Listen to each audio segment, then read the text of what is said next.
तो क्या हो कि अगर आप लोग एक ऐसे टनल में फंस जाओ जहां से बाहर निकलने का कोई भी रास्ता ना हो, साथ ही उस जगह पर 1 घंटे का समय 1 हफ्ते के बराबर हो।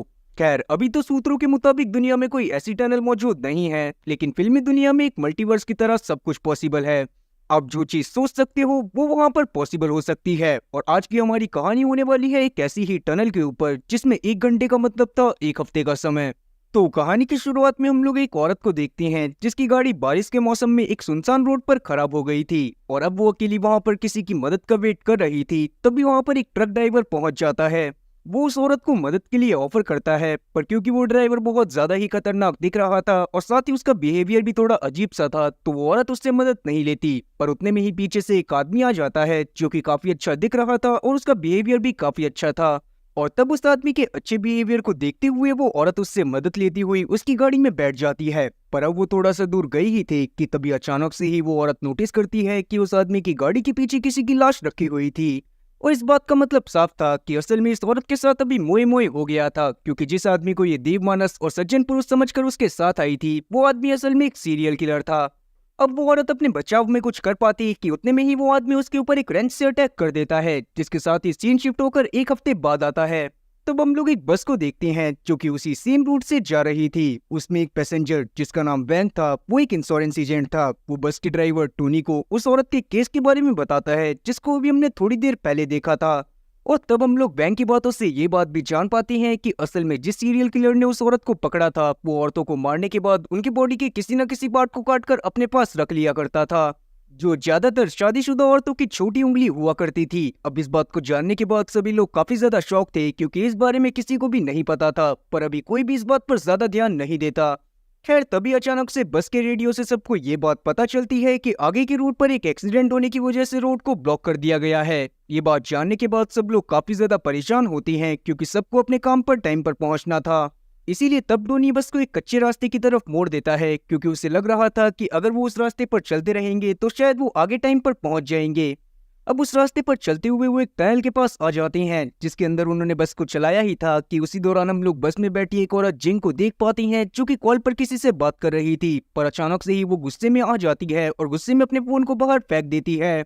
पर किसी ने इस बात पर ज्यादा ध्यान नहीं दिया था। तब टोनी भी बस को लेकर आगे बढ़ता रहता है और अचानक से ही बस के सामने एक चेन नाम का आदमी आ जाता है, जिसे देखने के बाद सभी लोग शॉक थे और किसी को भी समझ में नहीं आ रहा था कि आखिरकार ये आदमी इस टनल के अंदर क्या कर रहा है। मगर अभी चैन से कोई भी कुछ भी नहीं कहता और हम लोग चैन को देखते हैं जो कि खुद भी चुपचाप बस के अंदर आकर बैठ जाता है, जैसे ना जाने वो कब से बस का इंतजार कर रहा हो। और तब टोनी भी बस को वापस से चलाना चालू कर देता है। सबको बस यही इंतजार था कि वो लोग जल्दी से जल्दी इस टनल से बाहर निकले। उसी दौरान हम लोग ली नाम के एक आदमी को देख पाते हैं जो कि बस में बैठकर ही न्यूज़पेपर पढ़ रहा था। तब वो न्यूज़पेपर के अंदर चैन की फोटो को नोटिस करता है, और तब उस फोटो के बगल में लिखे आर्टिकल को पढ़ने के बाद ली को ये बात पता चलती है कि चैन असल में एक हत्यारा था। अब इस बात को जानने के बाद ली काफी ज्यादा परेशान हो जाता है, पर अभी वो इस बारे में किसी को भी कुछ भी नहीं बताता। वो चुपचाप अपने पास एक नाइफ को उठाकर रख लेता है कि अगर आगे चलकर उसे जरूरत पड़े तो वो चैन से अपनी जान को बचा पाए। अब टोनी को लगभग बस चलाते हुए 30 मिनट से ज्यादा का समय बीत चुका था, मगर अब भी वो उस टनल से बाहर नहीं निकले थे, जिस बात की वजह से सभी लोग काफी ज्यादा परेशान होते हैं, क्योंकि उन्हें ये बात पता थी कि चाइना में सबसे बड़ा टनल सिर्फ 11 किलोमीटर का था, जिसको क्रॉस करने में सिर्फ 10 मिनट का टाइम लगता था। इसका मतलब यही था कि वो लोग एक ऐसे एंडलेस टनल में फंस गए थे जिसका कोई आखिरी छोर नहीं था। अब इस बात के समझ आते ही टोनी तुरंत ही बस को वापस से मोड़ता है और उसी तरफ जाने लगता है जहां पर से वो आया था। पर अब काफी दूर जाने पर भी उसे वो रास्ता भी नहीं मिलता जिससे वो टनल के अंदर दाखिल हुआ था। अब धीरे धीरे बस में सभी लोग काफी ज्यादा परेशान होने लग गए थे। तब हम लोग जिंग को देखते हैं जो कि अभी के समय पर प्रेग्नेंट थी, और वहां पर हम लोग सारा नाम की एक औरत को भी देख पाती हैं जो असल में एक मॉडल थी। और उन दोनों के अलावा बस में पार्क और पैंग भी थे जो कि भाई बहन थे। पैंग हर चीज से बहुत ज्यादा डरा करता था, इसीलिए पार्क उसकी हमेशा मदद करा करती थी और उसको बहुत ज्यादा सपोर्ट भी करती थी। अभी के समय पर किसी को ये बात समझ में नहीं आ रही थी कि आखिरकार वो किस जगह पर फंस गए हैं, इसीलिए टोनी तुरंत ही बस को रोकता है और सभी लोग नीचे आ जाते हैं। अब बस से नीचे उतरने के बाद जिंग वहां पर अपने टूटे हुए उसी फोन को नोटिस करती है जिसको उसने टनल की शुरुआत में बस से बाहर फेंका था, जिसे देखने के बाद जिंग काफी ज्यादा शॉक होती है और वो तुरंत ही इस बारे में बाकी सबको बताती है।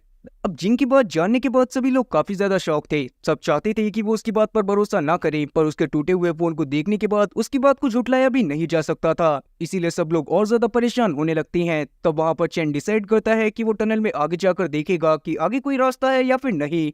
लेकिन ली, जिसको ये बात पता चल गई थी कि चैन असल में एक सीरियल किलर है, वो उसके पीछे पीछे उसके साथ जाता है ताकि वो उसकी हर हरकत पर नजर रख सके और ताकि वो आगे चलकर टनल में कहीं पर खो ना जाए। इसीलिए ली डिसाइड करता है कि वो किसी डोर को पकड़कर आगे बढ़ेगा और लकीली वहां पर जिंग के पास एक ऊन मौजूद होता है, जिसका वो एक डोर ली को पकड़ा देती है और एक डोर खुद पकड़ लेती है और तब ली और चैन दोनों ही साथ में टनल में आगे बढ़ने लगते हैं।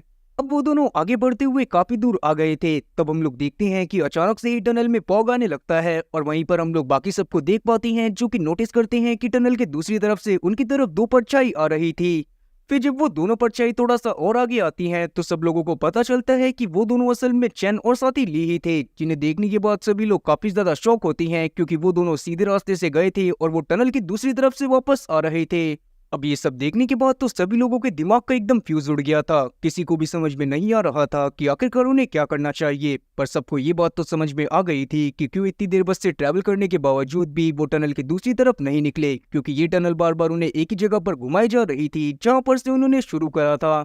अब किसी को ये बात नहीं पता थी कि वो लोग कितने समय तक उस टनल में फंसे रहेंगे और वो लोग वहां से कैसे बाहर निकलेंगे। इसीलिए ली वहां पर सभी लोगों के खाने पीने के सामान को इकट्ठा कर लेता है ताकि वो आगे चलकर उन सबको बराबर हिस्सों में बांट पाए। अब थोड़ी देर बाद हम लोग ली, टोनी, वोंग और साथ ही चैन को देख पाते हैं, जिन्होंने डिसाइड करा था कि वो टनल में आगे जाकर बाहर निकलने के रास्ते के बारे में कुछ पता करेंगे। उसी दौरान हम लोग बाकी सबको देख पाते हैं जो कि बस के अंदर लेट गए थे ताकि वो थोड़ा सा आराम कर सके। तब सारा, फैंग, जिंग और पार्क सो जाते हैं, जिसके थोड़ी देर बाद जब जिंग की आंख खुलती है तो वो देखती है कि बस में पूरी तरह से जंग लग चुका था, जिसे देखने के बाद वो काफी ज्यादा शॉक होती है, क्योंकि उसके कुछ भी समझ में नहीं आ रहा था कि आखिरकार बस में जंग कहाँ से लगा और उसमें इतनी सारी धूल कहाँ से आई। तब वो बाकी सबको उठाती है, पर किसी को भी ये बात समझ में नहीं आ रही थी कि आखिरकार बस के साथ ऐसा कैसे हुआ। फिर वो लोग नीचे उतरते हैं तो उतने में ही वहां पर बैंग, ली, टोनी और साथ ही चैन भी वापस आ गए थे, जो जब बस का हाल देखती हैं तो उनका भी दिमाग काम करना बंद कर देता है। फिर जब वो लोग अपने खाने को चेक करते हैं तो उनका खाना भी पूरी तरह से खराब हो गया था, जिसे देखने के बाद सबको ये बात भी समझ में आ जाती है कि इस टनल में टाइम जोन बिल्कुल अलग तरीके से चलता है। इसका मतलब यही था कि अगर बाहर की दुनिया में किसी ने 1 घंटा बिताया है तो वो 1 घंटा इस टनल के 1 हफ्ते के बराबर होगा।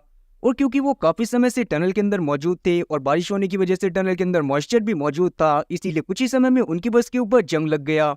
अब जब वो लोग इस बारे में बस में बैठकर बातें कर रहे थे तभी अचानक से ही टोनी को बस के अंदर उसी टनल का एक मैप मिलता है, जिसे देखने के बाद टोनी काफी ज्यादा शॉक था, क्योंकि उसे ये बात पता थी कि वो आज से पहले उस टनल में कभी भी नहीं आया है।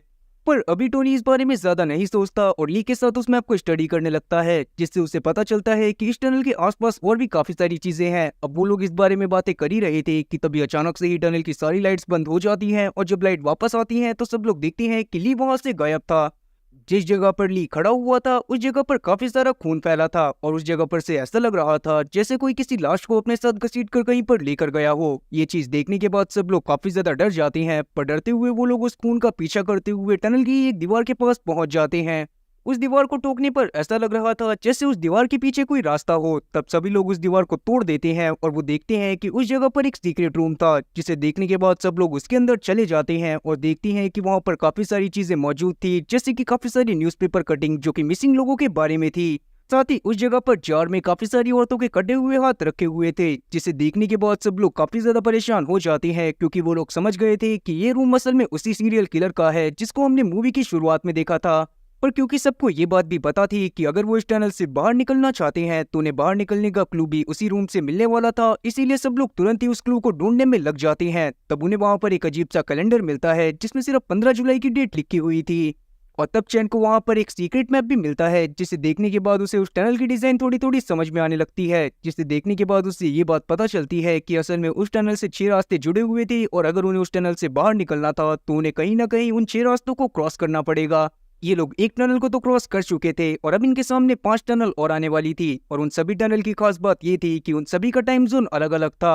अब ये सब देखने के बाद चैन के साथ सभी लोग काफी ज्यादा परेशान थे। तब चैन वापस से उस कैलेंडर को देखने लगता है जिस पर सिर्फ 15 जुलाई की डेट लिखी हुई थी। उसे देखने के बाद उसे काफी ज्यादा अजीब लगता है और वो तुरंत ही उस कैलेंडर को उतार लेता है, जिसके पीछे एक खुफिया रास्ता था जिसकी मदद से अब वो लोग दूसरी टनल में पहुंच जाते हैं।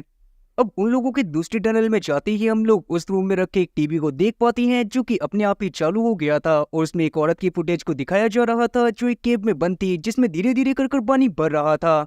अब सबसे शॉकिंग बात ये थी कि उस दूसरी टनल में भी उनकी बस खड़ी हुई थी और साथ ही उस जगह पर काफी ज्यादा वायरिंग भी हो रखी थी, जो देखने के बाद किसी को कुछ भी समझ में नहीं आता। पर वो लोग जल्दी से उस बस के अंदर जाकर कुछ खाने पीने के लिए ढूंढने लगते हैं।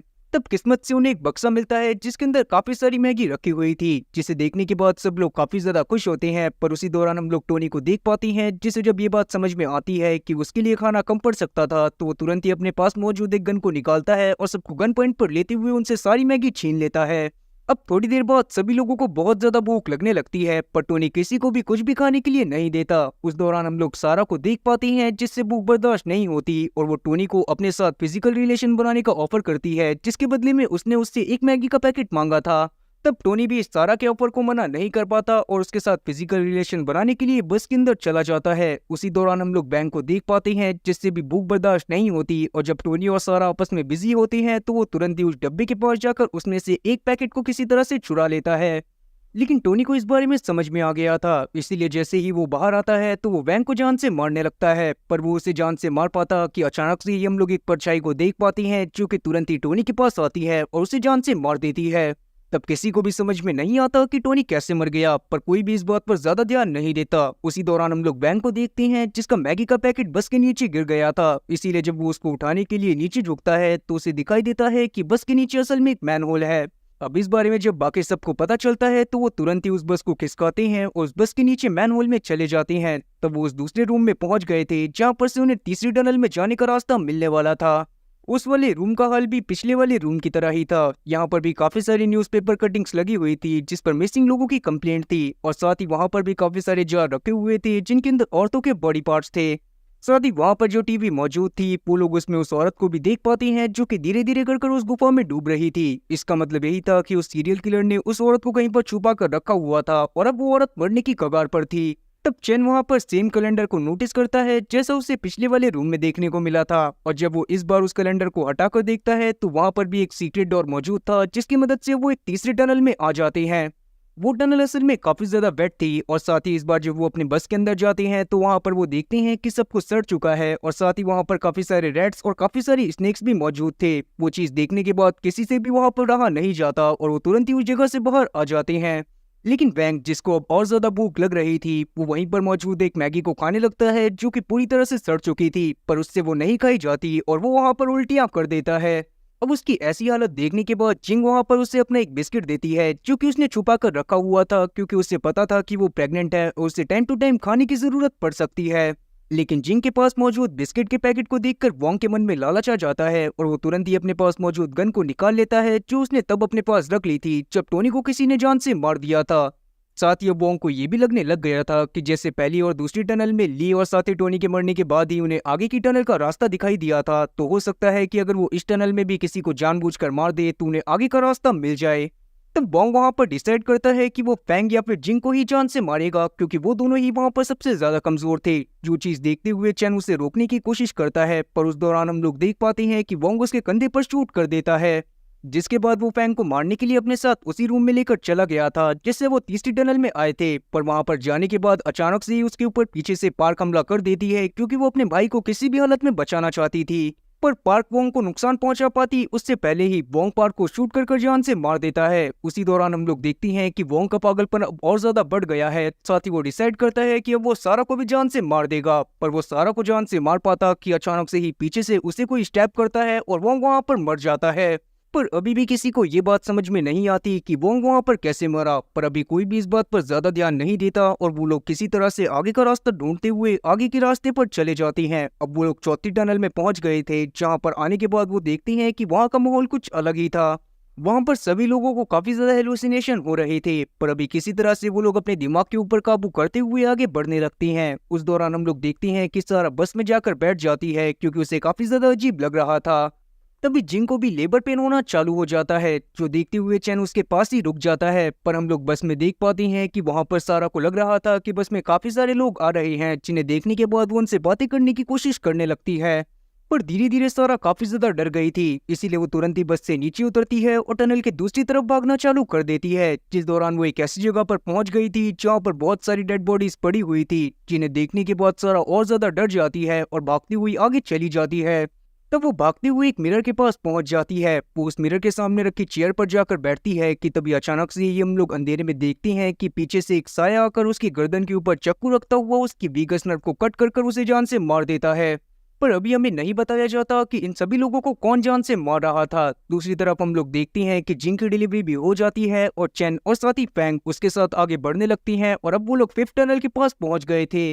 अब थोड़ा सा आगे जाने पर जिंग अचानक से देखती है कि उसका अभी का पैदा हुआ बच्चा मर गया था, जो देखने के बाद जिंग बहुत ज्यादा परेशान हो जाती है। तब चैन उसे संभालने की कोशिश करता है, लेकिन जिंग अचानक से ही चैन को स्टेप करके जान से मार देती है। चैन को कुछ भी समझ में नहीं आता, पर अब उसकी आंख एक लैब के बेड पर खुल जाती है, जहां उसकी बॉडी से बहुत सारे इक्विपमेंट को अटैच करके रखा गया था और बगल में एक और आदमी भी लेटा हुआ था। वो लैब असल में एक मिलिट्री की थी, जहां मिलिट्री के लोगों की बातों से हम लोग जान पाते हैं कि असल में वो सीरियल किलर जिसको हमने मूवी की शुरुआत में देखा था उसका नाम जेम्स था, और जिस औरत ने उससे लिफ्ट मांगी थी उसका नाम सियारा था, जिसको उसने किडनैप कर लिया था। इसका मतलब यही था कि उसने उस समय पर उसे जान से नहीं मारा था, बल्कि बस उसे घायल कर कहीं पर छुपा दिया था। खैर, उसने सियारा को एक ऐसी जगह पर छुपाया था जिसके बारे में सिर्फ जेम्स को ही पता था, पर उस समय पर जेम्स की एक लोकेशन के बारे में पुलिस वालों को भी पता चल गया था, और जब जेम्स उनसे भागने की कोशिश कर रहा था तो उसकी गाड़ी का एक्सीडेंट होने से जेम्स कोमा में चला गया था। और तब से ही पुलिस वाले सियारा को ढूंढने में लगे हुए थे, मगर किसी को भी ये बात नहीं पता थी कि जेम्स ने सियारा को कहां पर छुपाया है। और क्योंकि अब जेम्स के कोमा में जाने की वजह से उसे इंटेरोगेट भी नहीं करा जा सकता था, इसीलिए सियारा के हस्बैंड चैन ने ही जेम्स के सबकॉन्शियस माइंड में जाने का डिसाइड करा था, ताकि वो वहां पर जाकर जेम्स को कोमा से बाहर लेकर आए और उससे अपनी बीवी का पता पूछ सके। असल में चैन एक साइकोथेरेपिस्ट था और उसने काफी समय एक ऐसे ही मशीन को बनाने में लगा दिया था जिसकी मदद से वो किसी की भी चेतना के अंदर जा सकता था। और अब जाकर हम लोग समझ पाते हैं कि असल में हमने सियारा के किडनैप होने के बाद जो भी देखा वो बस जेम्स की माइंड के अंदर था। खैर, अब चेन जाकर मिलिट्री जनरल से बातें करते हुए उन्हें बताता है कि उसने जेम्स के माइंड में एक टनल को देखा था, साथ ही उसने सियारा को एक केव टाइप जगह में देखा था जहां पर वो डूब रही थी। इसका मतलब यही था कि शहर के पास मौजूद किसी टनल के पास ही सियारा को कैद करा गया था। पर अभी के समय पर सबसे बड़ी प्रॉब्लम यही थी कि आसपास के एरिया में बहुत ज्यादा रेनफॉल होने की वजह से जल्दी ही बाढ़ आने वाली थी, इसीलिए अब उन्हें जल्दी से जल्दी सियारा को ढूंढना था, नहीं तो वो सच में बाढ़ में चली जाती। तब चैन कुछ सोचने लगता है और तब हमें ये बात भी पता चलती है कि असल में जेम्स प्रोफेशनली एक किलर के साथ साथ एक टनल इंजीनियर भी था, इसीलिए उसके माइंड में उसने एक टनल बना ली थी जिसमें से वो खुद ही बाहर नहीं निकल पा रहा था। साथ ही 15 जुलाई की डेट को असल में जेम्स के पेरेंट्स की डेथ हुई थी। उसकी माँ एक मॉडल थी और पिता एक इंश्योरेंस एजेंट, पर अचानक से ही एक दिन जेम्स के पिता को पता चला कि जेम्स की माँ का उसके ही ड्राइवर के साथ अफेयर है। इसीलिए जब उसने गुस्से में उससे बात करने की कोशिश करी तो जेम्स की माँ ने सबसे पहले जेम्स के पिता को मारा और बाद में खुद भी सुसाइड कर लिया। और उसी बचपन के ट्रॉमा की वजह से जेम्स ने भी अपने माइंड में अलग अलग पर्सनैलिटीज बना ली थी, और इसका मतलब यही था कि बस के अंदर हमने जितने भी लोगों को देखा था वो असल में जेम्स की ही अलग अलग पर्सनैलिटी या कहें तो उसके दिमाग की एक उपज थी। जैसे अगर टोनी के बारे में बात करी जाए तो वो जेम्स की डोमिनेटिंग और साथ ही गुस्सेल नेचर को शो करता था। ली जैसा कि सबकी मदद करने की सोचता था तो वो जेम्स के अच्छे और फ्रेंडली नेचर को शो करता था। सारा उसकी माँ के नेचर को शो करती थी क्योंकि वो बस अपने फायदे के लिए टोनी के साथ इंटीमेट होने के लिए तैयार हो गई थी, और वो एक मॉडल भी थी। बोंग जो एक इंश्योरेंस एजेंट था वो उसके पिता के नेचर को शो करता था। साथ ही बैंग और पार्क जेम्स के बचपन के नेचर को शो करते थे, जैसा कि वो बचपन में हुआ करता था। वो बचपन में बहुत ज्यादा डरा रहता था और उसे खुद ही अपने आप को संभालना पड़ता था। और रही बात जिंग की, तो हो सकता है कि वो जेम्स की सॉफ्ट बट क्लेवर साइड को शो करती हो, पर उन सब के अलावा वहाँ एक और पर्सनैलिटी थी जिसने बाकी सबको मारा था और किसी को भी उसके बारे में नहीं पता था। अब ये सारी बातें जानने के बाद जनरल कुछ सोचने लगता है, साथ ही अब वो चैन से डायरेक्ट जेम्स से बात करने को बोलता है, क्योंकि अब तक चैन सिर्फ अलग अलग पर्सनैलिटीज से बात कर रहा था जो जेम्स की थी।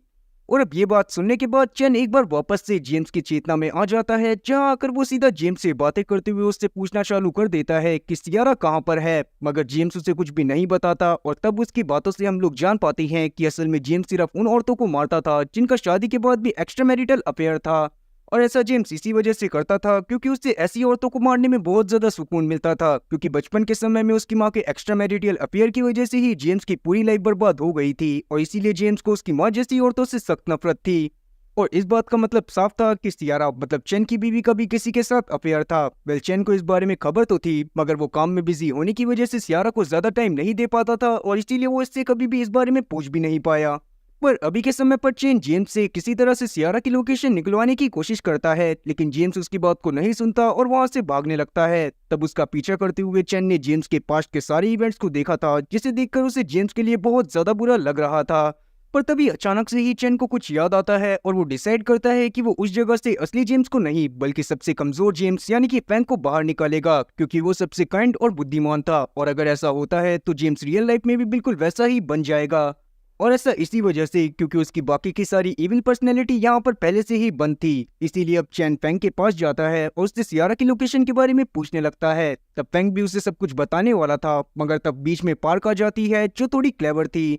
और जब उसे लगने लगता है कि चैन उसे धोखा देगा तो वो तुरंत ही वहां पर से फेंग को खींचते हुए ले जाती है, जो देखकर चैन एक बार वापस से उनका पीछा करता है और अब जाकर उसके सामने वो पर्सनैलिटी आ जाती है जिसने बाकी सबको मारा था। मगर उस बंदे की शक्ल देखने के बाद तो चैन के एकदम होश उड़ गए थे, क्योंकि वो इविल पर्सनैलिटी असल में जेम्स की नहीं बल्कि कुछ चैन की ही थी। और उसने एक एक करके जेम्स की सारी पर्सनैलिटीज को टनल में इसी वजह से मार दिया, क्योंकि वो नहीं चाहता था कि सियारा जिंदा बचे। और वो इस बात को भी जानता था कि अगर चैन वहां पर किसी से भी थोड़ा सा घुमा फिरा कर सवाल पूछ लेगा तो उसे सियारा की असली लोकेशन के बारे में पता चल जाएगा। अब चैन की इविल पर्सनैलिटी वहां पर क्या कर रही थी, तो इस बात को इस तरह से समझा जा सकता है कि चैन और साथ ही जेम्स दोनों के ही दिमाग को आपस में मर्ज करा गया था। इसका मतलब यही था कि उन दोनों के ही गुड और साथ ही बैड वर्जन एक दूसरे के माइंड में ट्रेवल कर सकते थे और उनकी चेतना में जा सकते थे। और कहीं ना कहीं काम में बहुत ज्यादा बिजी होने के बावजूद भी चेन की एक पर्सनैलिटी के दिमाग में यही था कि शायद सियारा को उसे धोखा नहीं देना चाहिए था, और वही उसकी बैड पर्सनैलिटी बनी जिसने एक एक करके जेम्स की सभी गुड पर्सनैलिटीज को जान से मार दिया, जो आगे चलकर चेन को सियारा की लोकेशन के बारे में बता सकती थी। अब ये सारी बातें जानने के बाद चेन वहां पर अपनी ही इविल पर्सनैलिटी से लड़ाई करने की कोशिश करने लगता है, ताकि वो जल्दी से जल्दी फैंग को बचाकर वहां से निकल सके। पर वहां पर उसकी इविल पर्सनैलिटी बहुत ज्यादा पावरफुल होती है, जो चेन को बहुत आराम से हरा देती है। और अब चेन को भी ये बात समझ में आ जाती है कि वो अपनी इविल पर्सनैलिटी से नहीं जीत सकता। इसीलिए वो फैंग को अपने पास बुलाता है और उससे बोलता है कि वो जल्दी से जल्दी उस जगह से बाहर निकलकर पुलिस वालों को सियारा की असली लोकेशन के बारे में बता दे। तब फैंग भी इस बात को मान गया था। वो वहां से भागने लगता है और उस दौरान हम लोग देख पाते हैं कि चेन अपनी इविल पर्सनैलिटी का ध्यान भटका कर रखता है, ताकि फैंग वहां से सही सलामत निकल जाए और सियारा को असली दुनिया में बचाया जा सके। और फिर जब फैंग वहां से निकल जाता है तो हम लोग देखते हैं कि चैन वहां पर एक बंदूक लेकर अपने आप को ही शूट कर लेता है, क्योंकि वो जानता था कि अगर वो अपने आप को शूट नहीं करेगा तो उसकी इविल पर्सनैलिटी बाहर निकल जाएगी, और अगर वो बाहर निकल गई तो वो भी बाहर की दुनिया में बहुत ज्यादा तबाही मचा सकती थी। और इसीलिए अब जैसे ही वो अपने आप को शूट करता है वैसे ही उसकी इविल पर्सनैलिटी भी मर जाती है। तब हम लोग असली दुनिया में देख पाते हैं कि अब जेम्स को भी होश आ जाता है और अब वो बिल्कुल फैंग की तरह बर्ताव कर रहा था, मतलब कि वो बहुत ज्यादा डरा हुआ था पर वो बहुत ज्यादा अच्छा भी था। और तब वो सियारा की असली लोकेशन के बारे में मिलिट्री वालों को बता देता है, जिससे सियारा को वक्त रहते रेस्क्यू कर लिया जाता है। जिसके बाद जब सियारा को ये बात पता चलती है कि चैन उस एक्सपेरिमेंट के दौरान खुद कोमा में फंसा रह गया है, तो ये बात जानने के बाद काफी ज्यादा दुखी होती है। और तब हम लोग मूवी के लास्ट सीन में चैन को देख पाते हैं, जो कि अपने सबकॉन्शियस माइंड में एक वैसी ही एंडलेस टनल में फंस गया था जैसी टनल में वो जेम्स को निकालने के लिए गया था। और इसी के साथ ये मूवी यहीं पर खत्म होती है। तो उम्मीद है कि एक्सप्लेनेशन अच्छी लगी होगी। अगर एक्सप्लेनेशन अच्छी लगी हो तो चैनल को सब्सक्राइब करना और बेल नोटिफिकेशन को ऑल पर सेलेक्ट करना और वीडियो को भी लाइक करना। मैं ऐसी ही और मजेदार एक्सप्लेनेशन वीडियोस लाता रहूंगा। खैर तब तक के लिए टाटा और गुड बाय।